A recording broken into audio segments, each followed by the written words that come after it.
This is OwlUp, where learning happens in minutes, not hours. For a deeper journey, explore all our courses at owlup.co. Now, let's dive in.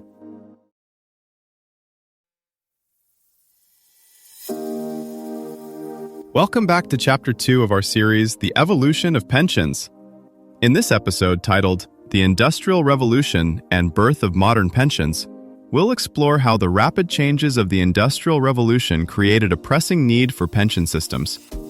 Get ready to discover the fascinating connection between industrial growth and the foundation of financial security for workers. Let's dive in. A century and a half ago, most people never expected to stop working. Retirement simply wasn't the plan. Yet factory whistles and coal smoke quietly forced the world to invent pensions. In this episode, we trace how noisy mills and gray city streets birthed your modern retirement. The twist is that the earliest retirement plans weren't acts of kindness. They were tools to manage a fragile new industrial system. As factories packed thousands of bodies around clattering machines, owners confronted a problem no village farm had ever faced at scale. What happens when long-serving workers become too slow for the line, but too experienced to simply discard without consequence? Governments had their own version of this dilemma with aging soldiers and civil servants whose loyalty needed rewarding, but whose salaries strained growing bureaucracies. Into this tension stepped early pension experiments, railway companies smoothing out payroll risk, Prussian officials tackling social unrest, and worker-run mutual aid clubs quietly filling gaps. Follow the money and you see the pattern. Retirement income emerged less from generosity, more from a hard-headed need to keep the new industrial city from cracking. To see why all this mattered, shift your gaze from policy memos to cramped tenements and factory floors. Industrial work compressed lifetimes. Children entered mills early, adults endured long shifts, and injury or exhaustion could end earnings overnight. Rural safety nets, extended family, shared land, seasonal side hustles didn't translate to soot-covered cities. At the same time, states were arming and expanding bureaucracies, then discovering they had to budget not just for cannons and clerks, but for their futures too. That budgeting mindset is where the architecture of today's systems quietly began. Walk through three doors: the state, the firm, and the workers themselves. First, the state.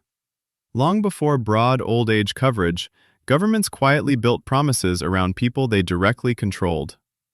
Prussia's 1889 law under Bismarck used a striking design.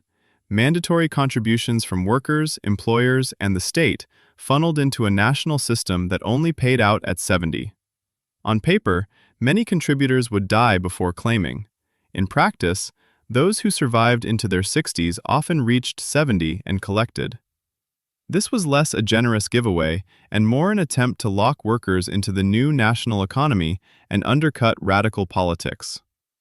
Other European states watched and copied elements, setting a high age, tying eligibility to loyal service, and normalizing compulsory contributions. Second, the firm. Railways, mines, and big manufacturers started asking, how do we move older, slower employees off demanding posts without open conflict or constant ad hoc deals? The Great Western Railway's 1853 plan is a good lens. Workers paid a slice of wages each payday, the company matched, and a formula linked years of service and final pay to a predictable benefit. This created a powerful, often intentional side effect. Long-tenured staff became anchored to the employer, since leaving meant forfeiting or reducing future payments. Firms gained discipline and stability. Workers got a distant but concrete promise. Third, the workers. In parallel, friendly societies, burial clubs, and trade unions refined their own rules. They set contribution rates democratically, debated who counted as deserving, and sometimes negotiated with employers to recognize their funds. Where the state or big firms were weak or absent, think smaller workshops or colonial economies, these grassroots funds became the only structured cushion against old age or disability. Across these three doors, one principle hardened. Obligations were being written down, not left to memory or personal charity. That shift from informal expectation to formal contract is what made later scaling possible. Your challenge this week: pick one employer in your own family history, a factory, a railroad, a mine, a civil service, and briefly research whether it ever offered a pension or endowment. Notice who was included, who was excluded, and what that reveals about power at the time. Think of the early systems less as abstract policies and more as a set of very different routes an aging worker might follow through late life. A German metal worker in 1890 might spend decades under mandatory deductions, counting on a distant state promise. A British signalman on the Great Western Line could trace his own future payment on a table pinned in the depot office, every extra year of service nudging the figure up. A Scottish shipbuilder might rely mostly on his lodge, where fellow members voted on hardship grants case by case.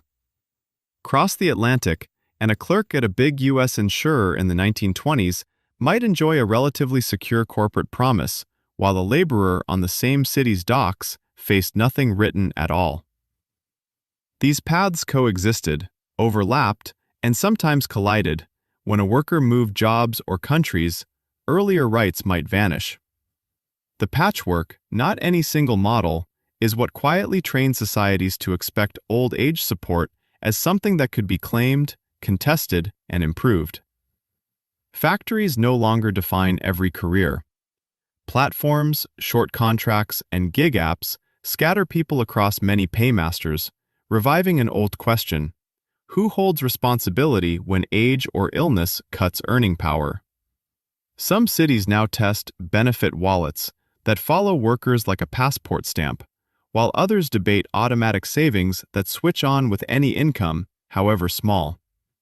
The tension ahead: flexibility people want versus the stability their future selves will need. Today's systems now hold trillions, yet they rest on quiet choices. Which jobs earn security? Which lives count as full service? Whose risks are pooled? As work splinters, those old lines blur. The next redesign may look less like a single grand law and more like a mosaic, small tiles of policy, tech, and habit slowly laid, generation by generation. Before next week, ask yourself: 1.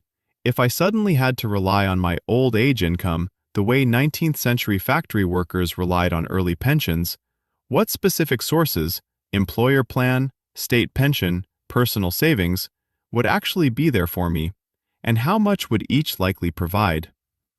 2. Given how the Industrial Revolution shifted responsibility from family and church support to employer and state pensions, what's one concrete step I can take today? For example, logging into my pension or 401k portal, checking my contribution rate, or reading my plan's vesting rules to understand where my own security really comes from. 3.